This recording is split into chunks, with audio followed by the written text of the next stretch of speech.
Welcome to our community. Susie Thomas with you this morning. So happy to welcome Stephanie Sweeney from the Stark County Hunger Task Force and particularly the Backpack Project. Good morning. Good morning. How are you? Good. Thank you so much. Happy 4th of July.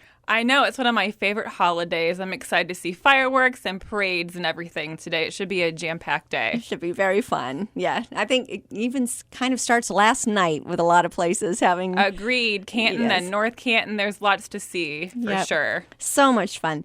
Well, there are some folks who cannot take advantage because they're hungry, and we need to take care of that first so that they can enjoy the wonderful things that Stark County has to offer and the surrounding counties have to offer. But when you're hungry, that's all you can think about, right, Stephanie? Most definitely, and that's why we are here to support our friends and neighbors in Stark County that are dealing with food insecurity. In particular, what's very close to my heart is the Backpack for Kids program. Prior to working for nonprofits, I taught for several years in Canton City, and I saw firsthand the need for programs like the Backpack for Kids program. I think it's difficult for people to realize that in a strong economy, when unemployment is at its lowest that we've seen maybe in our lifetimes, there are still people who are food insecure right here. We don't have to go very far to find folks where this is an issue. Talk to me about that. Sure. So we see a lot of people amongst our different programs that we run at Stark County Hunger Task Force. We have an emergency pantry on site at the Goodwill campus. And there we see, just in that pantry, we see 4,100 individuals a month. Wow. Who need that little bit of extra food and, honestly, it's extra love and care to kind of, get them through from week to week. We have a large network of pantries across the county, and within that network, on average, we are serving 31,000 people a month. So the numbers are staggering, and it makes me happy that we have so many generous donors and so many generous volunteers that are out there to support those individuals. Are these the same 31,000 every month, or does it change it varies. From month to we month? see a lot of the same clients from month to month, but we're always trying to look for the new clients as well, because we know there's such a need to be tackling those kind of issues. And we know that people need them to be tackled, and so we want to make sure we're branching out and getting our information out there so we can serve as many people as possible. What kinds of things are available to them when they go to the pantries? Sure. So it does change from day to day, depending on what's available on the menu. We get most of our food from the Akron Canton Regional Food Bank, where we're able to get items for free or at a very, very low cost. But, on any given day, you'll find that we'll have meats and breads. We'll have canned fruit and vegetables. A lot of times, especially this time of year, because of all the generous community gardens that we have, we'll have fresh fruits and vegetables, rice, pasta, your usual basic pantry staple items. Is there any kind of a program that teaches people how to prepare then dishes using these foods? Our volunteers are amazing and go above and beyond. And so what we will often do is we will print recipes off, and our volunteers will walk them through as they go through the pantry and say, oh, these black beans, they would go really great with this, and try to give them different ideas of how they can prepare the food that they are given when they go through the pantry and use it as a meal. That's so cool to hear. I just wondered, because sometimes you take something home, it might be unfamiliar to you, and it's like, what do I do with this? Exactly. And if we get something, a little bit out of the ordinary, because we will often get things off of different trucks that maybe the product got rejected because the boxes are broken or something like that. Like we got a literal ton of kale once, like an actual literal ton of kale. And a lot of our clients weren't as familiar with, how to cook it. So we got really creative, and I heard the word kale over and over and over again from our volunteers, really pumping it up and giving them different ideas of how to use it. Ground up kale and put it in your hamburger. And, exactly. Yeah, anything. Yeah. One thing I just learned not very long ago was that expiration dates don't always mean what we think they mean. So when you're giving food and you're seeing food at a hunger task force, and it's got a date that's expired, it does not necessarily mean that food is bad. It does not. So that is a recommended sell-by date. And so we have a very in-depth and detailed chart that we use to make sure that everything that we're putting on our shelves is safe to eat. So don't worry if you see that date. You guys have this under control as far as making sure that everything is in its real don't eat it after this date. Yes. Talk to me about the backpack project in particular now, Stephanie. What is this for? Sure. So we have had this program in some way, shape, or form for close to a decade, and we have seen it really evolve and grow enormously the past couple of years. So what the backpack program is it sort of provides those gap meals. So, during the school year, children are getting breakfast and lunch while they're in school, and then on the weekends, 1 in 5 children in Stark County, they don't know where their next meal is coming from.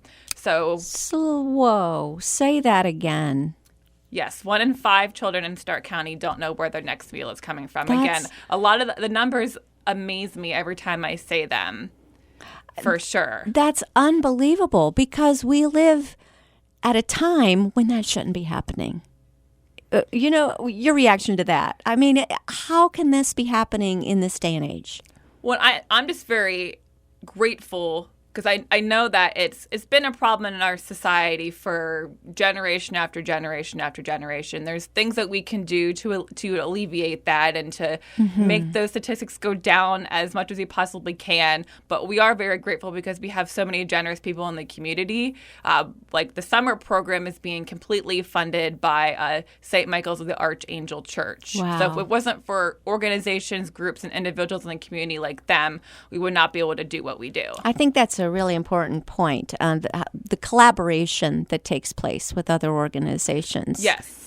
Talk to me a little bit about who else you work with. Sure. So during the summer, for this particular summer program, we have a school program that's a very large scale of 710 children every week that we're serving, and we have many different community groups that come in and help us support that school program. But this summer, we did a pilot program last summer where we were distributing bags from our office at the task force.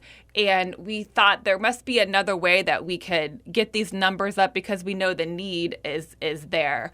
And so the Stark District Library reached out to us, and they wanted to partner this summer on the program, and it's been very successful. We've had three weeks of it.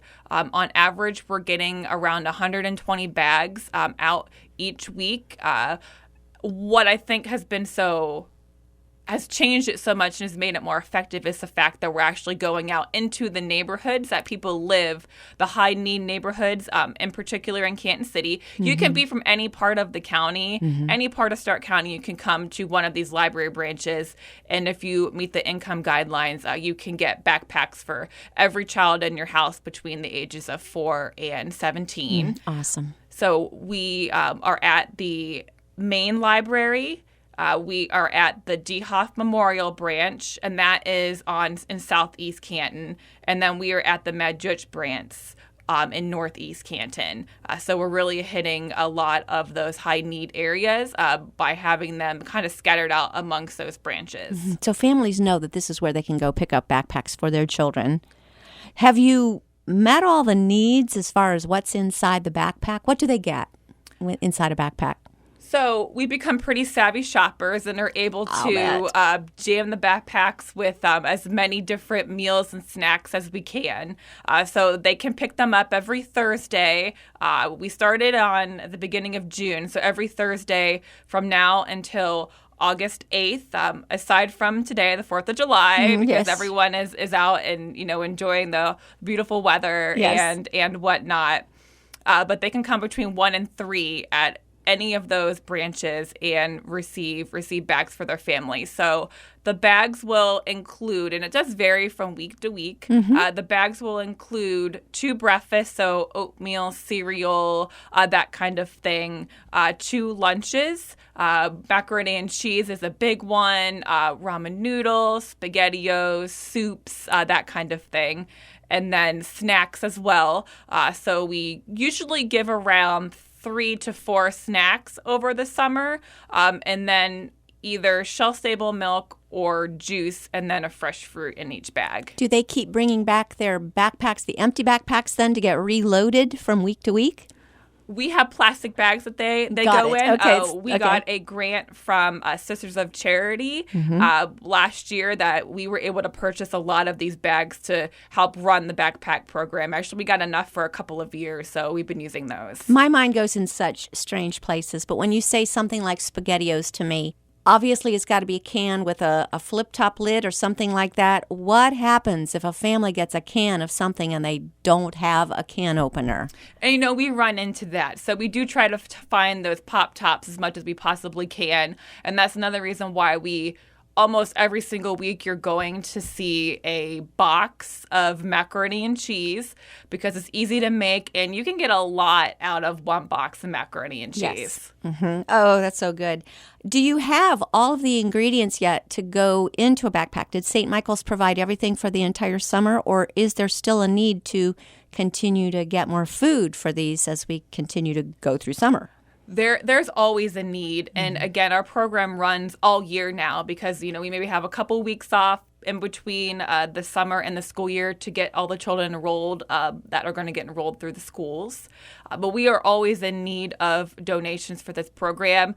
We would love to see this program continue to grow and to make sure that we're serving as many children as possible. Doesn't it just get you that this is children that we're talking about? Because their living condition is due in no way to any choices that they've made or to anything. They are truly the victims of poverty. And it's heartbreaking, isn't it, Stephanie? It definitely is. Like I said, before I worked for nonprofits, I was a teacher. So I did my schooling at Kent State University and worked at the Child Development Center there on campus. And it was professors' children, and I didn't see what I see now. It was a whole different kind of environment.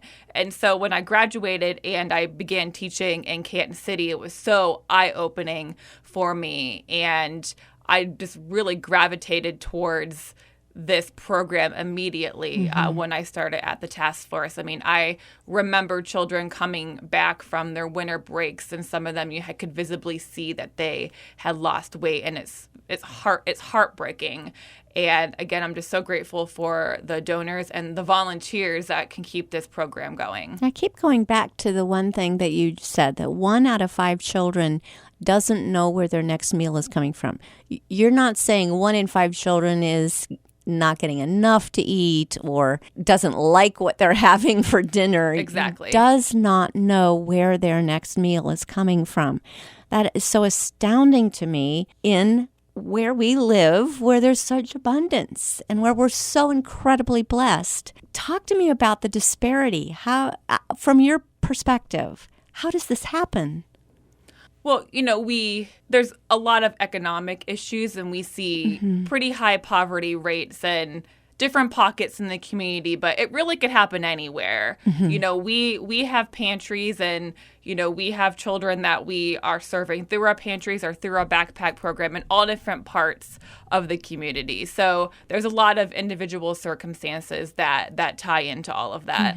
Yeah. Wow. Well, and I'm glad you said that, because basically any of us, could find ourselves with the right series of bad events, find ourselves in that position. It could really happen to anybody. I remember going and visiting a pantry in Minerva, and the pantry manager was telling us the story of how he had someone go through the pantry, and he went to go and help them put their food in their car, and they had this brand new car. And the guy's like, "I know what you must be thinking." And he said, "We were doing fantastic. And we got this new car. 2 weeks later, I completely lost my job." Wow. And there was no way that we could get it back. And he's like, "Now we don't know where our next meal's coming from. We don't know how we're going to pay our bills." Like, life can happen in 2 seconds, in a heartbeat. Your life can change. And we see a lot of those kind of stories and testimonials throughout our work. And thank goodness that you're there to be able to fill in those gaps when people are needing you. We're visiting with Stephanie Sweeney. She is assistant director of the Hunger Task Force and really involved with the Backpack Project. Going to take a short break. We'll be back after these words. You're listening to Our Community.